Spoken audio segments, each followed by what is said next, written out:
A bright yellow chandelier hangs from the ceiling, illuminating the room and making it sparkle with the light of its many burning candles. This is the dorm room of the ruffian's son from a high-ranking noble family who reigned over the Magic Academy like a king. The ruffian's son is this story's narrator and technical protagonist. He sits in his large luxurious dorm room with a grand bed and rich polished furniture, considering his life. Unfortunately, the ruffian luck has run out as he's been charged with many egregious and downright unforgivable sins such as using profanity in the presence of the honorable princess, like a foul-mouthed drunken sailor, wrongfully meddling in the entrance examination, disregarding decency, and smearing the family name by getting blinded by jealousy. All of these are sins that his household cannot overlook.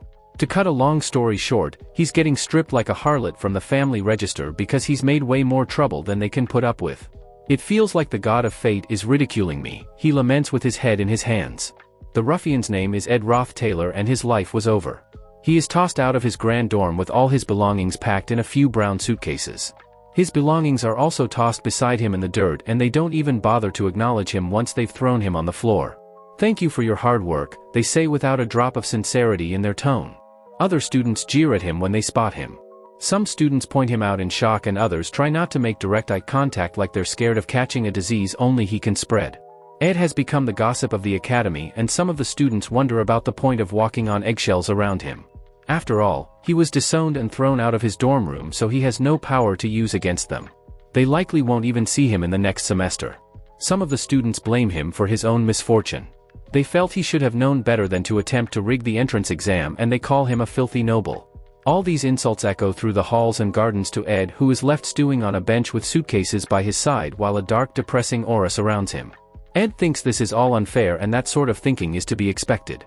After all, the arrogant Ed that all the students are jeering isn't even the same person.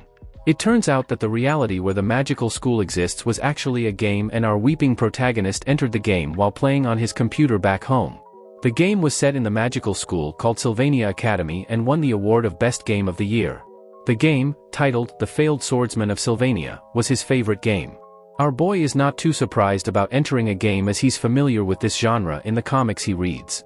Usually when someone enters a game, they end up possessing the abilities of either the main hero or the main villain. It could be someone cool like the first son of a super rich family, a genius ruffian, a young clan master, or a top S-rank hunter character who's badass and always breaks the rules. Unfortunately for our hero, he's drawn the short straw and ended up in the body of a third-rate villain who gets kicked out of the dorms at the beginning of the game. He's not even a relevant character. His name isn't cool either because what kind of name is Ed Roth Taylor? The developers basically designed him to fail.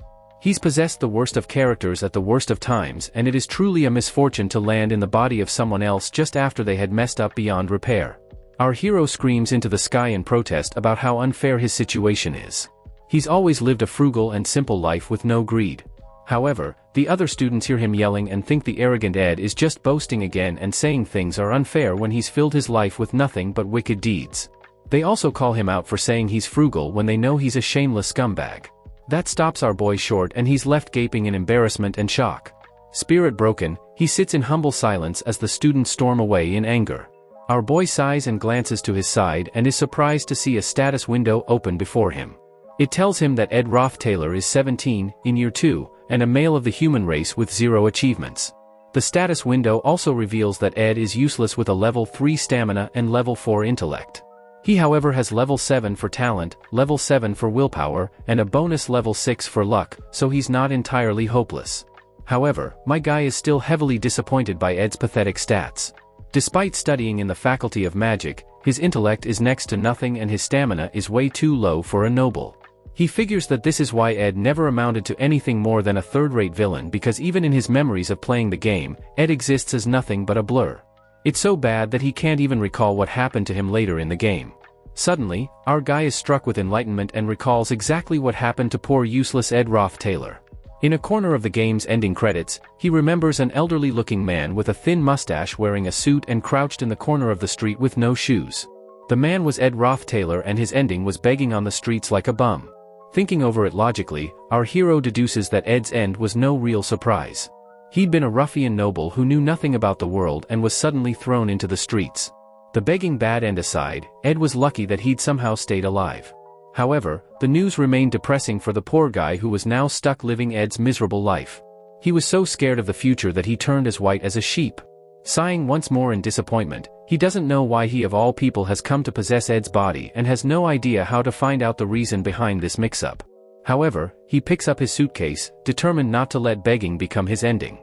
He stands with determination burning in his pale eyes as he glares ahead. He declares that he will succeed no matter what, for they say once you've hit rock bottom, the only place to go is up. Despite being a school, Sylvania Academy is more like a city with the entire arc and mountains as its premises. The valley is expansive with green grass growing around the white glistening towers of the school. Our guide journeys to the undeveloped forest northeast of the academy to escape the prying eyes of the students. He is covered in sweat and exhausted, but he makes it deep into the woods and pauses to sit on his suitcase after walking for half a day. Amazingly, he manages to lug both suitcases out of there by himself since Ed is not exactly the most built noble there is. Since he's been disowned and is now the disgrace of the school, there's plenty of time for him to ponder the next step to take even though his odds aren't looking good. Back in the game, Ed getting disowned was the extreme starting point of the scenario. Though he was disowned, Ed was not expelled, and that part is extremely important because Sylvania Academy is a top-notch learning facility. Just graduating from Sylvania is sure to get a student a guaranteed and secure future. Thanks to our hero obsessing over the game so much, he can now use the intel of a 5-time dedicated player of the game to its fullest. He still has a chance of success so long as he graduates quietly. Then he can acquire a soft, comfortable life, a life even more awesome than the one he left in the past world. So his obvious goal is graduation. He scratches out that word in the sand, dreams of towers of golden coins flashing in his mind. However, to achieve this newfound dream of his, he first needs to tackle a few issues, the first of which is the steep tuition fees. As someone disowned and kicked to the curb, he has absolutely no money to pay his way through school, and it's not like he's talented enough to get a scholarship either. The good news is the current semester has already been paid for by his wealthy noble family, so he can use the time he has left to achieve a scholarship for the next semester. However, Ed's stats are still looking ridiculous and downright depressing, but our boy is not about to give up just yet. Even though he thinks he'd be lucky not to flunk out with those bad stats, he decides he'll worry about tuition later and instead focus on more pressing matters like how he's going to survive now that he's gotten his ass kicked out of the dorms. The things he needs now are food, clothes, and shelter. He snaps open his luxurious suitcase to take a peek at what he has to work with for around the next week to avoid turning into a bum.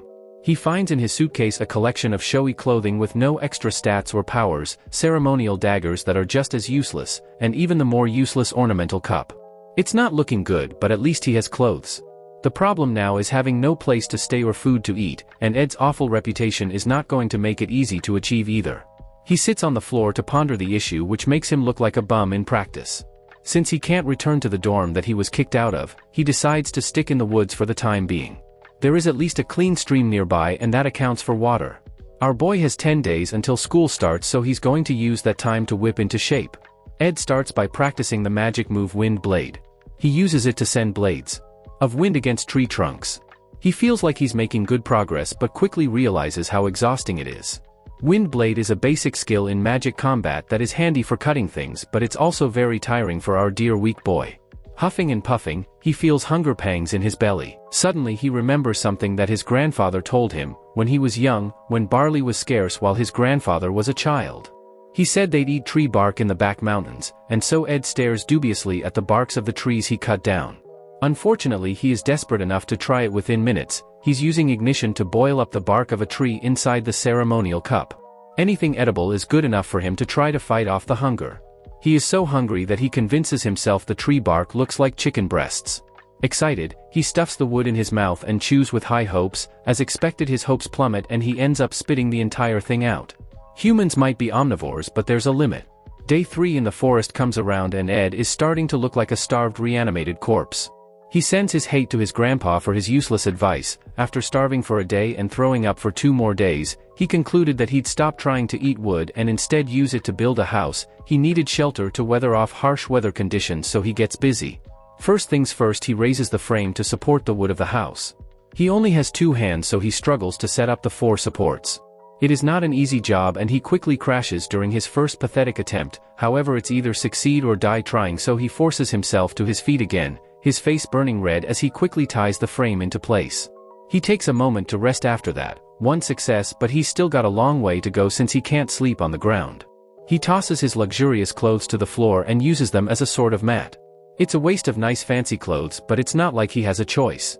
The next day comes and he successfully crafts a tent made of wood, which he extremely proud of. The status window suddenly becomes active and informs him that his crafting proficiency has increased since he crafted the basic wood shelter to completion. He is now a novice craftsman with level 4 in handiness, level 1 in design, and level 1 in gathering ability. Ed would be so much more impressed if he wasn't dying of starvation. He does realize though that he missed out on his talents, because he was a noble, so he never found out that he's more talented with his hands than he is with magic. So my guy utilizes it handiness and creates a simple harpoon, a ceremonial to strap to a well-shaped tree trunk. He harnesses his newly crafted weapon like a madman determined to find something to eat. 2 days on an empty stomach with excessive physical labor has been bad for him. Only desperation keeps him going as he madly jabs at the water in a wild attempt to catch fish. He successfully catches 2 and he roasts them over a fire with the ignition spell. A week until school starts and he finally tastes food, so it's no wonder that his eyes are finally sparkling with joy. He just has to hold out as he is right now. If he can manage to hold out until then he'll be able to get through school without much trouble. However, he was so busy eating that he forgot something important and nearly choked on the fish. When someone appeared before him, a beautiful girl with long blonde hair and shiny golden eyes, it looks like in his quest for survival my guy had completely forgotten about the main characters of the story. But of all the people, he had not expected to run into this particular individual. She is the disciplinarian and strict Princess Fionia, and she's the one who got Ed Roth Taylor kicked out of the dorms. The issue is that Ed Roth Taylor is a villain who appears as soon as player starts the game.